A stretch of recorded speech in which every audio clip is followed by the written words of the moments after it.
Salam semangat buat para guru hebat di seluruh Indonesia. Perkenalkan, nama saya Muhammad Intizom. Saya adalah peserta pendidikan calon guru penggerak Angkatan 6 tahun 2022. Dan saat ini saya bertugas di SMA Negeri 3 Kota Jambi.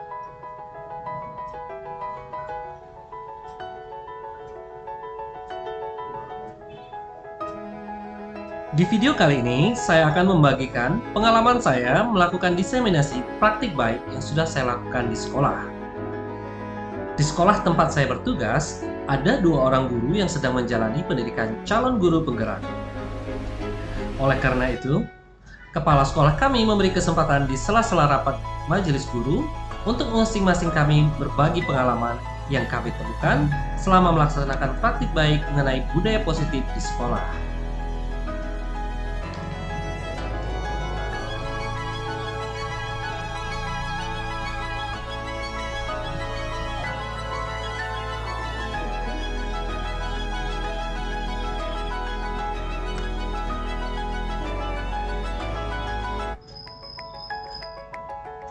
Selain berbagi pengalaman tentang praktik baik yang sudah saya lakukan di sekolah, saya juga membagikan pemahaman saya tentang beberapa konsep inti yang menurut saya relevan untuk diketahui oleh teman-teman guru yang lain.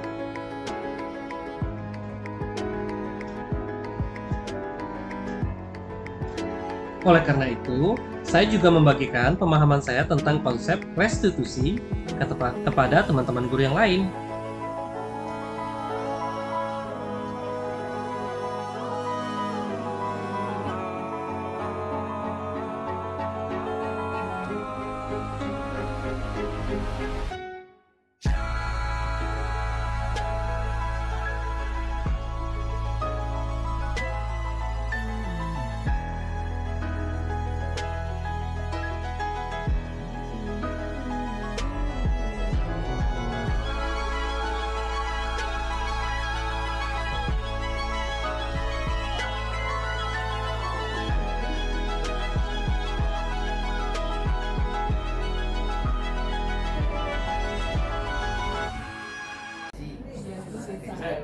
Dia mau diseminasi, inseminasi buatan intimidasi. Baik, kita ulang ya Bapak Ibu ya. Assalamualaikum warahmatullahi wabarakatuh. Selamat pagi Bapak-Bapak, Ibu Guru SMA Negeri 3 yang saya hormati dan saya banggakan. Selamat pagi. Perkenalkan sebelumnya, nama saya Muhammad Intizom. Saya peserta calon guru penggerak Angkatan 6 Kota Jambi. Bapak Ibu semua, di kesempatan kali ini saya ingin membagikan sedikit apa yang kami pelajari, konsep apa yang kami pelajari selama mengikuti kegiatan guru penggerak ini, dan saya akan mencoba menerjemahkan konsep-konsep abstrak tersebut ke dalam praktek real yang kita hadapi sehari-hari di sekolah kita Bapak Ibu. Karena sebenarnya di kegiatan pendidikan guru penggerak ini adalah mengupdate diri kita semua sebagai seorang guru tentang bagaimana cara kita men-treat siswa dengan sesuai dengan perkembangan alat dan perkembangan zamannya. Karena sejatinya bahwa pendidikan itu harus mengikuti kodrat alat dan kodrat zaman, di mana kita mengajar, disitulah kita harus menyesuaikan diri, dan di zaman apa kita mengajar, dan maka seperti itulah kita juga harus menyesuaikan diri. Jadi pendidikan tidak bisa statis seperti itu aja dari zaman dulu sampai sekarang. Bapak Ibu, sebagian besar tadi sudah dijelaskan sama teman saya Pak Sutoyo tentang mengenai budaya positif yang bisa kita lakukan di sekolah. Namun pada kesempatan ini saya akan fokus aja kepada restitusi Bapak Ibu. Sudah dijelaskan juga sama Pak Sutoyo secara garis besarnya. Tapi mungkin ada beberapa hal yang ingin saya terapkan. Saya akan mencoba menerjemahkan konsep restitusi ini, prakteknya seperti apa di sekolah dan apa yang sudah saya lakukan, dan hasilnya seperti apa. Mungkin jadi bisa referensi buat ibu, bapak, ibu semua kalau mau melakukan restitusi kepada anak kita, nanti hasilnya mungkin bakal seperti ini juga gitu kan. Pak Peri silakan minta tolong. Ya Bapak Ibu bisa lihat di slide ini Bapak Ibu semuanya bisa lihat ya. Kita coba, saya mau tanya dulu, mau ngajak Bapak Ibu semua sekarang bukan bermain ya, melakukan sesuatu. Saya mau tanya Bapak Ibu semuanya punya nggak sebuah rahasia besar yang Bapak Ibu tidak ingin orang lain tahu? Nggak ada, Ibu. Bapak Ibu punya semua rahasia, satu aja rahasia besar yang tidak ada satu orang pun yang tahu di dunia ini. Jangan bilang-bilang ya. Ya, saya sekarang coba mau tanya Bapak Ibu, coba Bapak Ibu pikirkan satu rahasia tersebut, dan Bapak Ibu, saya mengajak Bapak Ibu semua untuk berpikir karena ini ada kaitannya dengan kenapa restitusi ini penting, ada koneksinya gitu. Coba kita kaitkan rahasia besar kita itu, kita simpan dalam kepalan tangan kita Bapak Ibu.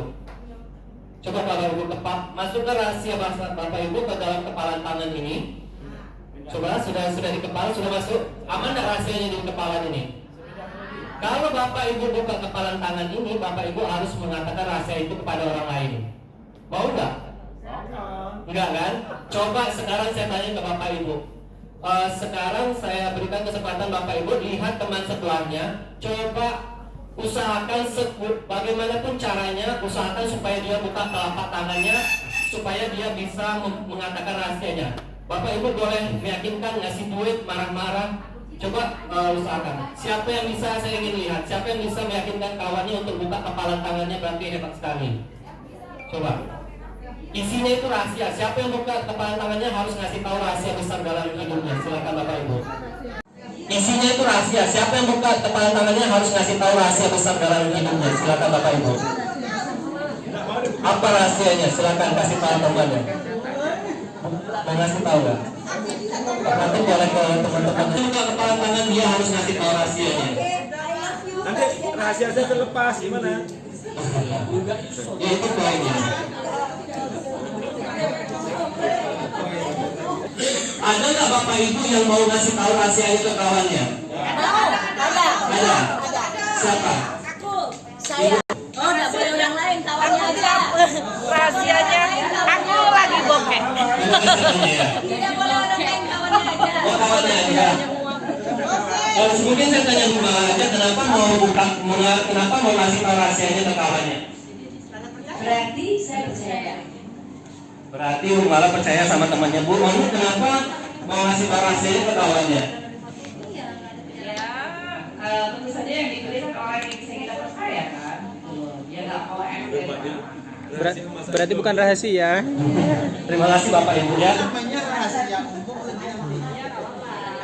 Ya, balik ke topik Bapak Ibu, kaitannya apa? Bapak Ibu sudah bisa membayangkan lah kenapa kaitannya. Apa rahasianya? Silakan kasih tahu temannya. Mau ngasih tahu nggak? Atau boleh ke teman-teman yang sedang melakukan praktek. Coba yakinkan temannya untuk membuka kepalan tangannya. Siapa yang buka kepalan tangan, dia harus ngasih tahu rahasianya. Nanti rahasia saya terlepas gimana? Ya itu poinnya. Oke, terima kasih Bapak Ibu. Sekarang saya tanya, ada nggak Bapak Ibu yang mau ngasih tahu rahasianya ke kawannya? Ada. Siapa? Ibu, apa rahasianya Bu? Oh, nggak boleh orang lain, kawannya aja. Nggak boleh orang lain, kawannya aja. Oh, boleh saya tanya ya? Tidak boleh orang lain, kawannya aja. Oh, kawannya aja. Mungkin saya tanya Bu Mala aja, kenapa mau ngasih tahu rahasianya ke kawannya? Berarti saya percaya. Berarti Bu Mala percaya sama temannya. Bu Anu kenapa mau ngasih tahu rahasianya ke kawannya? tentu saja yang dipilih kan orang yang bisa kita percaya kan, gitu loh. Dia nggak mau emben. Rahasia masa Indomie. Terima kasih Bapak Ibu ya. Ya, balik ke topik Bapak Ibu, kaitannya apa? Bapak Ibu sudah bisa membayangkan lah kenapa kaitannya seperti itu. Itu cuma hanya ilustrasi bahwa yang memegang rahasia itu kita ibaratkan sebagai murid kita, sementara orang yang meyakinkan untuk membuka itu adalah guru atau kita semua Bapak Ibu. Ya, jadi bagaimanapun caranya kita meyakinkan orang untuk membuka kepala tangannya, kalau dia tidak mau memang tetap tidak mau. Benar nggak? Ya kan? Mau kita marahi, mau kita kasih duit 100 juta, kalau memang nggak mau tetap nggak mau. Ya, tapi kalau dengan Ibu Mala tadi bahwa dengan mempercayai gurunya, dengan Rahasianya aib loh. Apakah sebanding dengan 100 juta? Boleh juga sih sebenarnya. Ya, tapi poinnya adalah yang memegang posisi kontrol kepalan tangan tadi siapa Bapak Ibu adalah murid itu sendiri ya, bukan orang lain yang mengontrol, tapi murid itu sendiri yang mengontrol dirinya sendiri. Boleh lanjut Pak Ferry? Jadi sedikit aja Bapak Ibu, kita menelaah konsep restitusi ini apa. Jadi sebagai guru ya, Bapak Ibu guru mata pelajaran di kelas, guru BK, wakil kesiswaan, semuanya kita ini guru. Restitusi ini kenapa disarankan? Karena restitusi ini adalah kita menciptakan kondisi di mana murid itu bisa memperbaiki kesalahannya sendiri. Jadi kita itu cuma menciptakan kondisinya aja Bapak Ibu. Jadi dia yang memperbaiki kesalahannya sendiri Bapak Ibu. Ya, jadi ya kalau dan teori ini diciptakan oleh Dan Gosen. Dan Gosen ini adalah seorang psikologis, ilmuwan pendidikan. Jadi ini teori yang kami pelajari di program pendidikan guru penggerak dan coba sebenarnya akan diimplementasikan di sekolah untuk kedepannya untuk para guru-guru. Jadi ketika kita menghadapi siswa yang tidak disiplin dalam belajar, ya inilah yang disarankan oleh pemerintah, restitusi inilah sebenarnya. Ya Pak Ferry boleh dilanjutkan? Oke. Karena seperti yang dijelaskan oleh Pak Sutoyo tadi, 3 motivasi yang membuat orang melakukan sesuatu itu adalah ada 3 sebenarnya. Yang pertama, anak-anak itu nurut sama gurunya supaya nggak dihukum, ya nggak? Yang kedua, anak-anak itu nurut sama gurunya supaya dikasih pujian, dikasih reward, ya. Kalau dia nggak takut dihukum atau cuma sekedar mendapatkan nilai tinggi. Tapi 2 motivasi itu adalah motivasi eksternal Bapak Ibu, ya. Motivasi eksternal penyakitnya adalah dia butuh orang lain. Ya, kalau dia takut diukur, kalau nggak ada gurunya, ya dia nggak takut gitu. Dia balik lagi ke awal. Jadi kalau nggak ada gurunya, dia nggak akan cari-cari perhatian lagi, ngerjakan tugas, karena dia cuma butuh reward, cuma butuh pengakuan. Nah, bukan itu yang kita cari anak-anak kita. Anak-anak kita tidak didik seperti itu, Bapak Ibu. Anak-anak kita ini kita didik supaya mereka punya motivasi intrinsik motivasi dari dalam. Ini teori psikologi juga, Bapak Ibu ya. Motivasi intrinsik itu adalah, silakan Pak Ferry. Motivasi intrinsik itu terkait dengan restitusi ini tadi adalah sebuah filosofi yang mengajarkan bahwa disiplin itu harus berdasarkan dari motivasi intrinsik dari dalam diri sendiri. Ya. Nah ini dia pentingnya motivasi intrinsik supaya anak kita itu punya motivasi intrinsik. Kenapa harus penting itu adalah supaya mereka melakukan sesuatu itu ya karena supaya mereka sadar bahwa nilai-nilai yang mereka pegang itu tidak sesuai dengan apa yang mereka kerjakan gitu. Kita cuma menanamkan apakah melakukan ini baik, apakah melakukan ini baik menurut kamu, apakah ini yang diajarkan selama ini, apakah ini yang kamu pegang selama ini. Cuma itu yang kita tanamkan. Dan hasilnya seperti apa, nanti juga ada hasilnya. Silakan Pak Ferry. Nah, hasilnya ini mungkin lebih ukuran seperti ini Bapak Ibu. Kita hasilnya setelah melakukan restitusi dan menanamkan motivasi intrinsik ini tadi, kita akan melihat bahwa kita akan mencari kebutuhan. Nah ya. Terus bahasa tubuhnya, matanya melotot, jari menunjuk-nunjuk. Itu ada contohnya tuh. Ya coba saya contohkan ya. Seandainya saya pikir saya pakai kayak kalimat ini. Terlambat lagi pasti kalau terlambat lagi, selalu datang terlambat. Kapan lah kalau bisa datang tepat waktu? Itu namanya guru menghukum Bapak Ibu. Ya, kayak gitu lah Bapak Ibu selama ini kalau ada terlambat. Enggak, Pak. Enggak kan?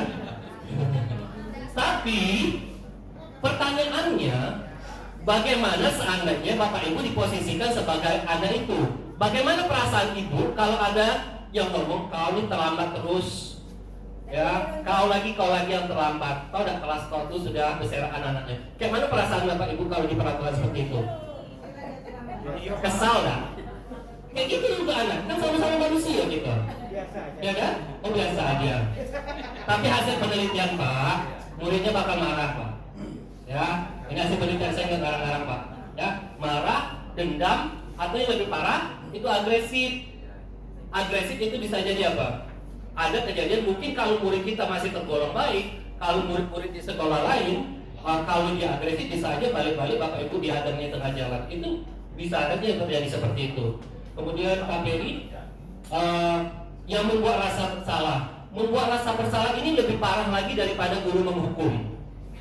Ya, ini guru kalau anak datang terlambat, dia menciptakan suasana hening. Dengan dia ngomongnya dikit aja, kau ngapa terlambat? Diam. Itu lebih parah lagi, itu menghancurkan mental anak-anak Bapak Ibu. Kalau kita cuma membuat dia merasa bersalah, dan itu tidak dianjurkan juga. Itu nggak dianjurkan juga dengan konsep pendidikan saat ini, nggak dianjurkan lagi seperti itu. Selanjutnya Pak Ferry, nah teman, guru yang posisi sebagai teman, ya CSCS, saya melihat ada beberapa juga guru yang memposisikan sebagai teman. Dekat, punya keakraban dengan siswa, ya. Ngapa terlambat? Biasalah Pak, gini Pak, gini kan. Janganlah terlambat. Ya, gitu lebih kurang seperti itu bahasanya. Tapi penyakitnya, kalau guru kita terlalu berteman dengan anak, ada dampak positif negatifnya. Positifnya mungkin dia akan berubah, negatifnya mereka jadi ketergantungan sama kita. Kalau enggak dengan kita, dengan guru lain, dia balik lagi ke penyakit awalnya gitu. Itu penyakitnya kalau kita terlalu berteman dengan anak. Mereka tetap tergantung sama kita. Karena menganggap kita ini temannya, mereka bisa percaya. Selanjutnya Pak Ferry, guru pemantau. Guru pemantau ini agak lumayan positif, tetapi juga nggak terlalu bagus Bapak Ibu ya. Guru pemantau kerjaannya itu banyak, jadi kita mantau-mantau aja, bawa buku tiket, siapa namanya, kelas berapa, dicatat, apa peraturannya, seperti itu Bapak Ibu. Ya itu juga nggak disarankan juga. Dan yang disarankan oleh pendidikan yang terkini adalah yang terakhir ini Pak Ferry, adalah guru sebagai manajer.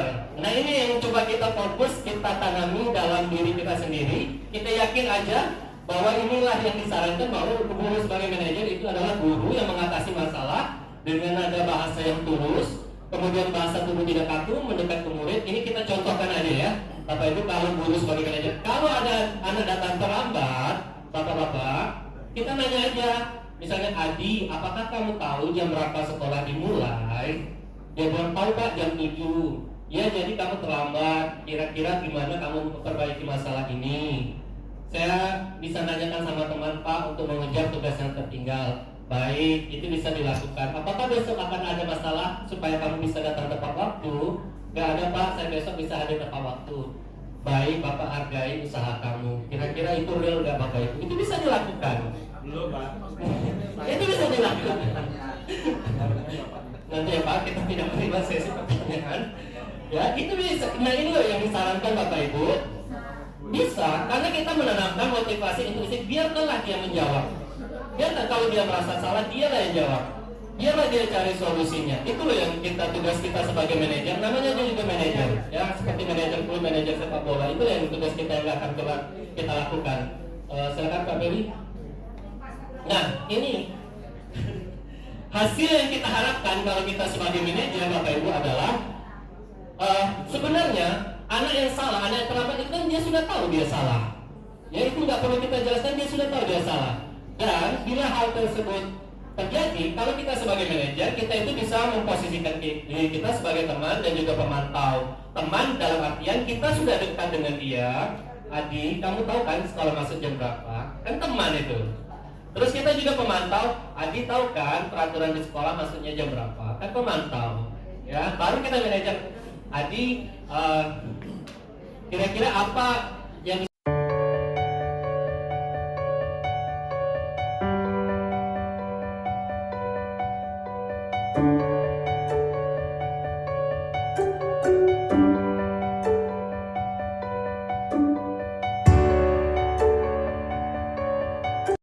Michael, kemana kamu pas jam pelajaran Bapak kemarin?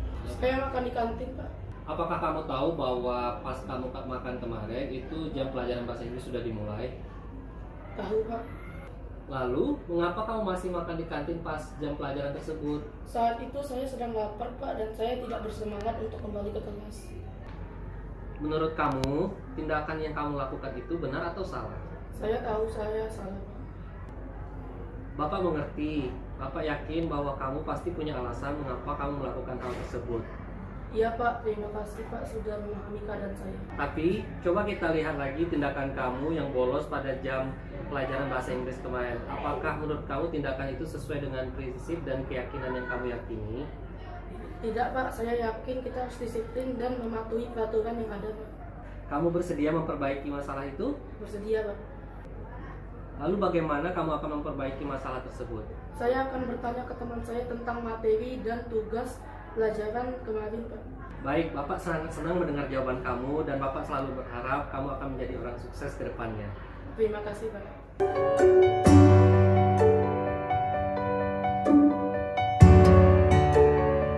Jonas, apa yang sudah kamu lakukan terhadap helm si Marco? Saya duluan helm dia Pak, karena dia menjadi saya di kelas Pak. Memangnya apa yang sudah Marco lakukan kepadamu? Dia tertawa Pak, ketika saya tidak bisa menjawab pertanyaan dari guru, dan dia mengajak teman-teman untuk menertawakan saya Pak. Lalu, kenapa kamu harus meludahi helm si Marco? Saya sakit hati Pak, lalu saya turun ke parkiran dan meludahi helm dia Pak. Menurut kamu, tindakan yang kamu lakukan itu benar atau salah? Saya tahu saya salah Pak, tapi saya juga sakit hati diperlakukan seperti itu Pak. Bapak mengerti bahwa kamu sangat emosi dan syukurnya kamu tidak melakukan hal yang lebih dari itu. Iya Pak, saya menyesal karena tidak bisa mengontrol emosi saya. Jonas, coba kita lihat lagi tindakan kamu meludahi helm si Marco. Apakah tindakan tersebut sesuai dengan keyakinan dan prinsip yang kamu yakini? Tidak Pak, saya tahu kita tidak boleh merusak barang milik orang lain. Kamu bersedia memperbaiki masalah ini? Bersedia Pak. Bagaimana kamu akan memperbaiki masalah ini? Saya akan bertanggung jawab Pak, akan mencuci helm aku Pak. Baik, Bapak sangat senang mendengar jawaban kamu. Kamu adalah orang yang bertanggung jawab dan Bapak berharap nanti ketika kamu emosi lagi, kamu akan lebih bisa mengontrol emosi kamu. Terima kasih Pak.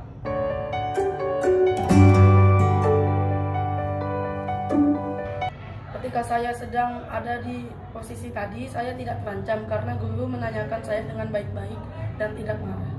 Apakah kamu akan mengulangi perbuatan itu tadi? Tidak, karena guru sudah menasihati saya dan saya mengerti kesalahan saya. Saya merasa terancam Pak, karena telah diejek oleh teman saya seperti itu Pak. Saya mungkin merasa takut Pak, karena saya juga bersalah Pak. Gurunya menasihati saya dengan baik Pak. Tidak Pak, saya tidak akan melakukan perbuatan saya yang jelek Pak. Ya Bapak Ibu ya, teorinya seperti itu. Dan prakteknya seperti itu. Tuh lihat ada gambarnya. Berarti ada prakteknya kan? Ya, itu salah satu praktek yang saya lakukan di sekolah. Selanjutnya Pak Beri. Nah, dan ini juga dari Poison juga menjelaskan bahwa dalam melakukan restitusi ataupun hal-hal yang kita coba budaya positif yang kita lakukan, bahwa kata-kata yang kita ucapkan itu Bapak Ibu cuma 10% yang ke kepala mereka. Tapi ini dia, nada suara dan non-verbal language kita itu yang mempengaruhi semua Bapak Ibu. Ya, jadi kata-kata itu poinnya cuma 10%, tapi nada tone kita, non-verbal language kita itu yang akan membuat audiens kita, siswa kita engage sama kita Bapak Ibu. Ya, saya kira cukup sekian. Terima kasih atas perhatiannya. Terima kasih. Assalamualaikum warahmatullahi wabarakatuh. Lulus lah cek itu. Lulus kan? Kurang. Terima kasih. Dan Gosen ini adalah seorang psikologis, ilmuwan, pendidikan. Jadi ini teori yang kami pelajari di program pendidikan guru penggerak dan coba sebenarnya akan diimplementasikan di sekolah untuk kedepannya untuk para guru-guru. Jadi ketika kita menghadapi siswa yang tidak disiplin dalam restitusi inilah sebenarnya. Ya Bapak Beri boleh dilanjutkan? Oke. Karena seperti yang dijelaskan oleh Pak Sutoyo tadi, 3 motivasi yang membuat orang melakukan sesuatu itu adalah ada 3 sebenarnya. Yang pertama, anak-anak itu nurut sama gurunya supaya nggak dihukum, ya nggak? Yang kedua, anak-anak itu nurut sama gurunya supaya dikasih ujian, dikasih reward, ya. Kalau dia nggak takut dihukum atau cuma sekedar mendapatkan nilai tinggi. Tapi 2 motivasi itu adalah motivasi eksternal Bapak Ibu, ya. Motivasi eksternal penyakitnya adalah dia butuh orang lain. Ya, kalau dia takut dihukum, kalau nggak ada gurunya, ya dia nggak takut gitu. Dia balik lagi ke awal. Jadi kalau nggak ada gurunya, dia nggak akan cari-cari perhatian lagi ngerjakan tugas, karena dia cuma butuh reward, cuma butuh pengakuan. Nah, bukan itu yang kita cari anak-anak kita. Anak-anak kita tidak didik seperti itu, Bapak Ibu. Anak-anak kita ini kita didik supaya mereka punya motivasi intrinsik motivasi dari dalam. Ini teori. Ini saja ini.